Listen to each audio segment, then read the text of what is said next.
Experience senior living inside Chennai from Elements starting at rupees 85 lakhs. Call 9790399039. இந்திய விண்வெளி ஆய்வுத்துறை இஸ்ரோ மற்றும் அமெரிக்க விண்வெளி ஆய்வு மையம் நாசா இணைந்து உருவாக்கிய நிசார் செயற்கைக்கோள் இன்று மாலை 5:40 மணிக்கு GSLV F-16 ராக்கெட்டில் ஸ்ரீஹரிகோட்டாவில் இருந்து விண்ணில் புறப்பட உள்ளது.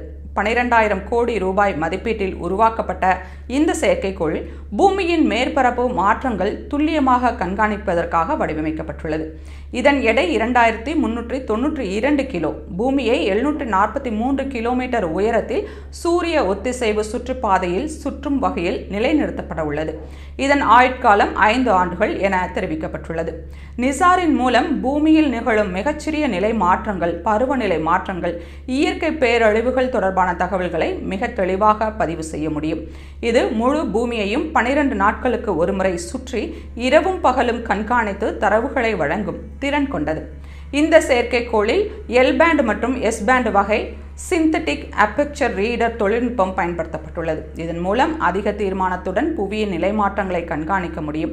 இஸ்ரோ மற்றும் நாசா இடையேயான இத்தகைய கூட்டு முயற்சி உலகளாவிய ஆராய்ச்சிகளுக்கும் பெரிய முன்னேற்றமாக இருக்கும் எனவும், நிசார் அனுப்பும் தரவுகளை உலகம் முழுவதும் உள்ள விஞ்ஞானிகள் பயன்படுத்த முடியும் எனவும் தெரிவிக்கப்பட்டுள்ளது.